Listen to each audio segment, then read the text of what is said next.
தொடர்ந்து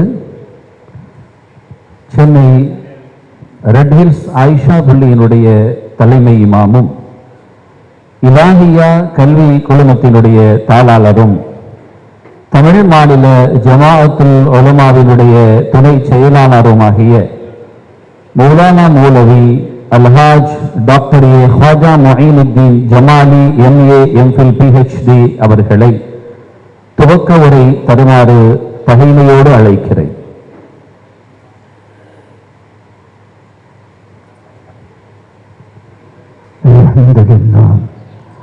அல்ஹம்துலில்லாஹி ரப்பில் ஆலமீன் வஸ்ஸலாத்து வஸ்ஸலாமு அலா சய்யிதினா முஹம்மதின் وعلى آله وصحبه أجمعين.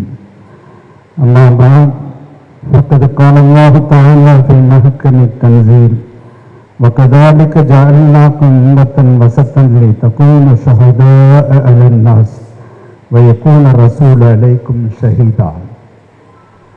வல்லவனை போற்றி வல்லல் நபி ஸல்லல்லாஹு அலைஹி வஸல்லம் அவர்களை வாழ்த்தி எனது துவக்க உரையை துவங்குகிறேன். அருள் நபி ஸல்லல்லாஹு அலைஹி வஸல்லம் அவர்களின் 1500வது மீலாது பெருவிழாவினுடைய தலைவர் உஸ்தாத் சுன்னத் வல் ஜமாத் கொள்கைகளை தமிழ்கூறும் நல்லுலகில் ஓங்கி எடுத்துச் சொல்லி வரும் கண்ணியத்துக்குரிய ஹஸரத் பிறந்தை அவர்களே, இங்கே எனக்கு பின்னால் மிக அருமையானதொரு உரைகளை தர இருக்கக்கூடிய மிகச்சிறந்த அறிஞர் பெருமக்களே, மேடையிலே வீற்றிருக்கக்கூடியவர்களே, ஏனென்று சொன்னால் நான் உங்களை பற்றி நான் பேசினா உங்களுக்கு டைம் குறைந்து போய்விடும். நீங்கள் இன்னும் அதிகமாக பேச வேண்டும் என்ற அடிப்படையிலே பெயர்களை குறிப்பிடாமல் என்னுடைய துவக்க உரைக்கு வருகிறேன். இந்த நிகழ்ச்சியிலே கலந்து கொண்டிருக்கக்கூடிய அன்பான பெரியோர்களே, சகோதரர்களே, 1500வது ஆண்டு விழா. உலகத்தில் யாராவது இப்படி சொன்னதுண்டா? அஸ்ஹாபி கன் நுஜூமி ஃபபி அய்யிஹிம் யுக்ததைத்தும் யுக்ததைத்தும். என்னுடைய தோழர்கள் எல்லோருமே விண்மீன்களை போன்றவர்கள், யாரை பின்பற்றினாலும் நேர்வழி பெறப்படும். யாராவது சொல்ல முடியுமா? என் ஃப்ரெண்ட்ஸ் எல்லாருமே நல்ல, மை ஃப்ரெண்ட்ஸ் ஆர் குட், என்னுடைய ஃப்ரெண்ட்ஸ் எல்லாருமே நல்லவர்கள் அப்படின்னு சொல்ல முடியுமா? அந்த துணிவு தைரியம் யாருக்கு உண்டு? நபிகள் நாயகம் ஸல்லல்லாஹு அலைஹி வஸல்லம் அவர்கள் தான் மட்டும் உயரவில்லை, தன்னோடு இருக்கக்கூடிய அத்துணை பேர்களையும் அவர்கள் சேர்த்து உயர்த்தி தூக்கி பிடித்தார்கள் என்பதுதானே நாம் கண்கூடாக பார்க்கக்கூடிய ஒரு விஷயம். இந்த உலகத்தில் மட்டுமல்ல, மறுமையிலும் பெருமானார் ஸல்லல்லாஹு அலைஹி வஸல்லம் அவர்கள் இந்த உம்மத்தினர்களை தூக்கி பிடிக்கிறார். நான் ஓதி காண்பித்தேன் அல்லவா, وَكَذَلِكَ جَعَلْنَاكُمْ أُمَّةً وَسَطًا. இந்த உம்மத்தினர்களை அல்லாஹு தஆலா வசத்தன் நடுநிலையான உயர்ந்த சமுதாயமாக ஆக்கியிருக்கிறான் என்பதாக அல்லாஹ் சொல்கிறான் அல்லவா. உங்களை நாம் ஆக்கியிருக்கிறோம் என்று சொல்கிறான் அல்லவா. தப்சீர் இப்னு கதீரிலே குறிப்பிடப்படுகிறது. நூஹ் அலைஹிஸ்ஸலாத்து வஸ்ஸலாம் அவரை பார்த்து அல்லாஹ் கேட்பான், நபியே நீங்க சாட்சியாளராக இருந்தீங்களா அப்படின்னு கேட்பான். ஆமா, நான் சாட்சியாளராக இருந்தேன். எங்க உங்க உம்மத்தினர்களை கூப்பிட்டு சொல்லுங்க. உம்மத்தினர்கள் சொல்லுவாங்க, அவங்க உம்மத்தினர்கள் இல்ல, எங்களுக்கு நபீர் எச்சரிக்கக்கூடியவர் யாரும் வரல, எங்களுக்கு வேதத்தை எடுத்து சொல்லவும் இல்லை அப்படின்னு சொல்லுவாங்க. உடனே நூஹ் அலைஹிஸ்ஸலாத்து வஸ்ஸலாம் சொல்லுவாங்க, இப்ப இவங்க சொல்லல, உங்களுக்கு சாட்சி யாருன்னு கேட்கின்ற பொழுது முஹம்மது ஸல்லல்லாஹு அலைஹி வஸல்லம் உம்மத்தினர்கள் என்பார்கள். சகோதரர்களே, இந்த உலகத்தில் மட்டுமல்ல, மறுமையிலும் பெருமானார் ஸல்லல்லாஹு அலைஹி வஸல்லம் அவர்கள் தன்னுடைய உம்மத்தினர்களை தூக்கி பிடிக்கிறார்கள்.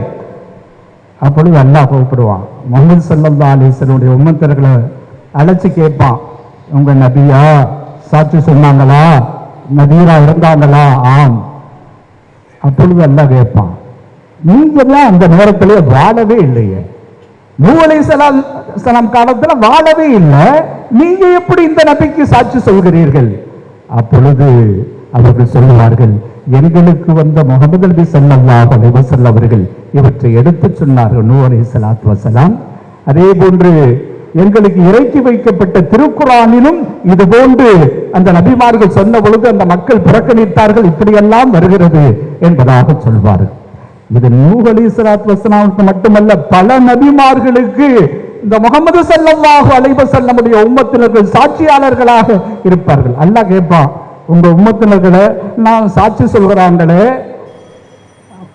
நபியே, முகமது நபியே, உங்களுக்கு இவர்களுக்கு எப்படி தெரியும் என்று கேட்பான். ஆம், வேதத்தில் திருக்குர்ஆனிலே சொல்லப்பட்டது, அதையெல்லாம் நான் அந்த மக்களுக்கு எடுத்து சொன்னேன். அதை கொண்டு அவர்கள் அவற்றையெல்லாம் நம்பி இதற்கு முன்னால் வாழ்ந்த நபிமார்களை எல்லாம் ஏற்றுக்கொண்டு சாட்சி சொல்ல வந்திருக்கிறார்கள் என்பதாக சொல்கின்ற பொழுது அல்லாஹ் ஏற்றுக்கொள்வான். பெருமானார் ஸல்லல்லாஹு அலைஹி வஸல்லம் அவர்களுடைய அந்த கருத்தையும் ஏற்றுக்கொள்வான் என்று சொல்லி அந்த ஆயத்துக்கு விளக்கம் சொல்கிறார்கள் என்று சொன்னால், இந்த உலகத்தில் மட்டுமல்ல மறுமையிலும் கூட பெருமானார் ஸல்லல்லாஹு அலைஹி வஸல்லமுடைய உம்மத்தினர்கள் மற்ற நபிமார்களுக்கே சாட்சி சொல்லக்கூடியவர்களாக விளங்குகிறார்கள் என்று சொன்னால், இதுவெல்லாம் யாரால் கிடைத்தது? அருட்கொடை அனலல் பெருமானார் ஸல்லல்லாஹு அலைஹி வஸல்லம் அவர்களால் கிடைத்ததல்லவா? அந்த நபியை நாம் மக்களுக்கு கொண்டு செல்ல வேண்டாமா? பெருமானார் ஸல்லல்லாஹு அலைஹி வஸல்லம் அவர்களை ஒவ்வொரு இடங்களிலும் கொண்டு போய் சேர்க்க வேண்டாமா? இது நம்முடைய கடமை அல்லவா? பெருமானார் ஸல்லல்லாஹு அலைஹி வஸல்லத்தை குறித்து அல்லாஹ் எவ்வளவு சிறப்புகளை எல்லாம் திருக்குர்ஆனிலே சொல்கிறார். பெருமானார் ஸல்லல்லாஹு அலைஹி வஸல்லம் மேராஜுக்கு போறாங்க. போகின்ற பொழுது பைத்துல் முகத்தஸ்ல அங்கே எல்லா நபிமார்களும் ஆஜராகிறாங்க.